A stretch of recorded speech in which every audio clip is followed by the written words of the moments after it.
Et ben voilà, on y arrive au dernier saut. Générique.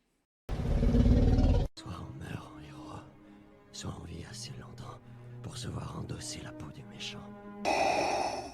Pour ce genre de choses, il existe des hommes comme moi. Il t'arrive de saigner. Vous pouvez respirer, vous pouvez cligner des yeux, vous pouvez pleurer. Ah, m'a ramené le conduit celle-là. Maintenant que j'ai votre attention, Accroche-toi, petit. Salut à tous, c'est Fab et des Garmates sur ma chaîne et ça y est, on arrive au bout des jeudis Saw, le pourquoi du comment.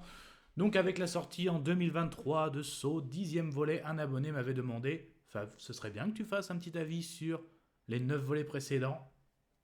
Ils sont tous disponibles, et là on est au 9e. Du coup, vu que c'est sorti depuis un moment, ce sera full spoiler. C'est juste pour donner un petit peu le synopsis de quoi parle ce 9e volet et qu'est-ce que j'ai retenu, qu'est-ce que j'ai aimé dans ce film. On y va ? Il était une fois une Concrètement, c'est le seul volet déjà où on ne voit aucune apparition aussi bien de l'acteur John Kramer, donc on en parle. Mais c'est le seul aussi où je me suis pas senti dans un film Saw au niveau de l'ambiance. C'est plus, et pas un mauvais film, un film policier, mais pas un mauvais policier. Donc en gros, on retrouve un peu un binôme qui peut faire penser des fois à la Bad Boys ou alors encore un bon polar que j'avais vu avec Jason Statham, je parle dans tout le film. Et du coup, Ezekiel, qui va faire équipe avec son nouveau bleu, comme il l'appelle. Et du coup, ils vont enquêter sur justement une série de meurtres qui font rappeler forcément Jigsaw. Mais vraiment, on va vite se rendre compte que durant l'enquête, c'est la police qui est vraiment visée. Et puis, très bonne prestation de Chris Rock, que je connaissais pas, dans le rôle justement d'Ezekiel. Et son père, en plus, Marcus, qui est joué par Samuel L. Jackson, ça joue aussi très très bien. Donc, on a on va dire un Ezekiel qui est en cours de divorce, qui est en train de dire à son bleu ouais, fais attention, si ta femme fait une soirée fille, en gros il est vraiment là ça se trouve elle te trompe, donc il est vraiment pas dans une mauvaise vibe, on va dire, de sa vie.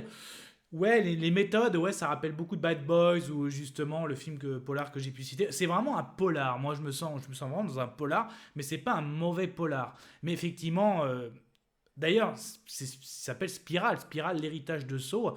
Voilà ce que vous avez retrouvé de Saw, c'est la musique à la fin. C'est effectivement un plan a bien été monté.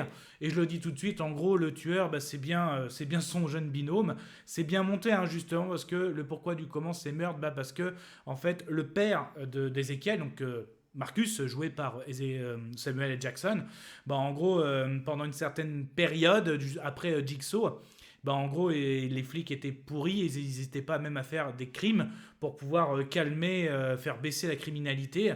Et c'est pour ça que sa partenaire, est devenue très vite capitaine à une trentaine d'années, qui est une des victimes de ce tueur de ce film, mais aussi d'autres personnes. Et tout ça, c'est parti de là parce que lui, quand il était gamin, son père s'est fait tuer par un autre flic ripou qui, à l'époque, était un des partenaires aussi justement de ces policiers.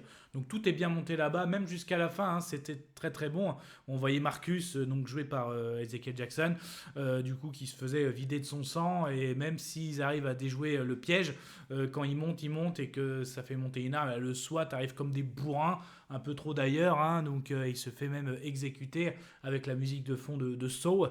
Donc c'est bien, mais pour moi, c'est un très bon polar, mais avec qui, on va dire, on sent que comme si on sait qu'ils ont le droit, c'est comme si un bon polar qui s'inspirait de Saw et comme si Saw leur avait donné les droits. Est-ce que justement peut-être que la franchise voulait partir vers autre chose, partir sur du policier un petit peu? Bon, apparemment ça n'a pas trop marché parce que je pense que justement les fans de cette franchise, eux, ils adorent Saw, ils veulent pas je pense qu'ils voulaient pas aller vers autre chose, mais ce n'est pas un mauvais film. Mais en tout cas pour un film Saw, bon. Voilà un petit peu qu'est-ce que je pouvais en dire de ce 9e volet, et on sait que justement la franchise a été relancée avec ce 10e volet en 2023, mais d'ailleurs le 10e volet se passe entre le 1 et le 2, et en plus en cette fin 2023 un 11 a été annoncé. Alors où est-ce qu'il va se passer au niveau de la temporalité? On verra bien, hein, mais bon, en tout cas, ça m'a fait plaisir de me refaire cette franchise, de faire ces vidéos, de partager avec vous, c'est l'objectif de cette chaîne.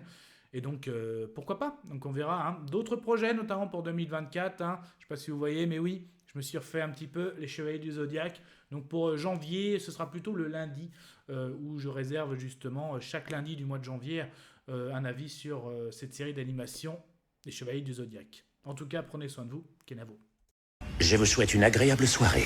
Désolé pour le bordel. Au revoir.